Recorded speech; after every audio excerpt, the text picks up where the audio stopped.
नमस्कार। मैं रचना सरन सदीनामा में समीक्षाकार लेकर हाजिर हूँ आज दिनांक 7 जुलाई 2021 का संपादकीय।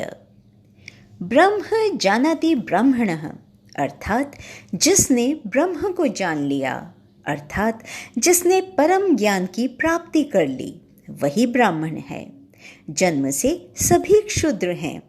व्यवहार और संस्कार मनुष्य को ब्राह्मण बनाते हैं। वेदों के इस ज्ञान में कालांतर में प्रभुत परिवर्तन आए और मनुष्यों का एक वर्ग गुणों और ज्ञान के स्थान पर जन्म से और जाति से ब्राह्मण हो गया। वर्ण और जाति की इस व्यवस्था को व्याख्यातित करता है आज का संपादकीय, जिसका शीर्षक है जाति और ब्राह्मणत्व और जिसे लिखा है सदीनामा के अतिथि संपादक कुमार संकल्प ने। ब्राह्मणत्व का संबंध जाति से नहीं है। ब्राह्मणत्व एक गुण है। यह गुण जिसमें है वही ब्राह्मण है। ब्राह्मणत्व का अभिमान बुरी चीज नहीं है, लेकिन यदि जाति पर आधारित हो, गुण पर नहीं, तो इसका अभिमान मिथ्या दंभ है जो केवल ऊंच नीच की भावना को जन्म देने के लिए किया जाता है। रावण ब्राह्मण था, महान ऋषि पुलत्स्य का पौत्र और ऋषि विश्रवा का पुत्र था, परंतु उसे सभी एक राक्षस के रूप में जानते हैं, ब्राह्मण के रूप में नहीं। उसी प्रकार महर्षि विश्वामित्र क्षत्रिय थे, परंतु उन्हें लोग एक ब्राह्मण के रूप में जानते हैं। महर्षि वाल्मीकि के बारे में भी एक मत है कि वे रत्नाकर नामक डाकू थे और आदिवासी क्षुद्र समुदाय से थे, परंतु अपनी साधना के बल पर ब्राह्मणत्व को अर्जित कर एक ब्राह्मण ऋषि के रूप में विख्यात हुए। उसी आधार पर कई समुदाय अपना सरनेम वाल्मीकि रखते हैं। हालांकि एक मत यह भी है कि वे महर्षि प्रचेता के दशम पुत्र थे। कोई उन्हें ब्रह्मा का औरस पुत्र कहता है तो कोई प्रचेता का मानस पुत्र। एक महर्षि और हैं जिनका इस दृष्टि से सर्वाधिक महत्व है। वे हैं महर्षि कश्यप। उनकी कई संतानें थीं। वे सब अपने गुणों के आधार पर जानी गईं, पिता की जाति के आधार पर नहीं। उनकी संतानें अपने अपने गुणों के आधार पर देव, दानव, ब्राह्मण, क्षत्रिय, वैश्य और शूद्र की श्रेणी को प्राप्त हुई।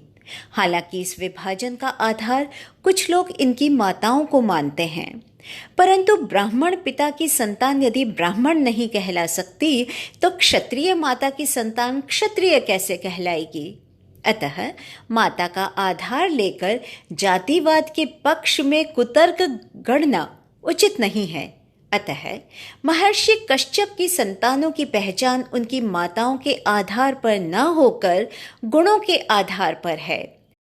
कुछ लोग गोत्र के आधार पर अपनी श्रेष्ठता का दंभ पाल लेते हैं। आपके गोत्र की श्रेष्ठता से आपका कुछ लेना देना नहीं है। आप श्रेष्ठ हैं कि नहीं, इससे आपका लेना देना होना चाहिए। सारे गोत्र ही ब्राह्मण हैं, फिर उनमें श्रेष्ठ और तुच्छ का सवाल ही नहीं। महर्षि वशिष्ठ, भारद्वाज, कश्यप, अग्नि, अत्रि में कौन श्रेष्ठ है और कौन तुच्छ? गोत्र श्रेष्ठ हैं तो गर्व कीजिए, परंतु यदि आप उसी अनुरूप स्वयं श्रेष्ठ नहीं हैं तो यह लज्जा का विषय है, गर्व का नहीं। समस्त भारतवंशी ऋषियों की संतानें हैं, अतः कोई छोटा या बड़ा अथवा ऊंच नीच नहीं है। वर्ण गुण मूलक है, जाति मूलक नहीं। चारों वर्णों की परिभाषा को गीता में भगवान श्री कृष्ण ने बहुत उत्तम तरीके से समझाया है। जातिवाद के चक्कर में उलझने वालों को एक बार गीता का यह प्रसंग जरूर पढ़ना चाहिए। गीता ही सर्वश्रेष्ठ शास्त्र है, इससे बड़ा कोई शास्त्र नहीं, इसे स्वीकार करना चाहिए। उपनिषदों में भी चारों वर्णों की ऐसी ही परिभाषा बतलाई गई है। इनका जाति विशेष से कोई संबंध नहीं, इनका संबंध मनुष्य से है।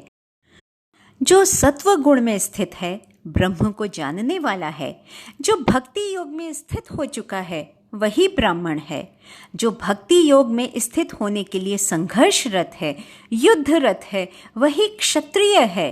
भक्ति में इन्हीं का ऊंचा स्थान है, इसलिए इनको श्रेष्ठ कहा जाता है। परंतु लोग इसे जाति विशेष समझकर ऊंच नीच में उलझ जाते हैं। अर्जुन क्षत्रिय कुल का था, फिर भी उसे कृष्ण महाराज कहते हैं, हे अर्जुन, तू शूद्रत्व से ऊपर उठ, क्षत्रिय बन, फिर ब्राह्मण बनना सहज हो जाएगा। चित्त वृत्तियों को माया, मोह, काम, क्रोध आदि निकृष्ट वृत्तियों से मोड़कर उन्हें सत्व गुण में स्थित करने के लिए जो मनुष्य निरंतर युद्ध करता रहता है, वही सच्चा क्षत्रिय योद्धा है।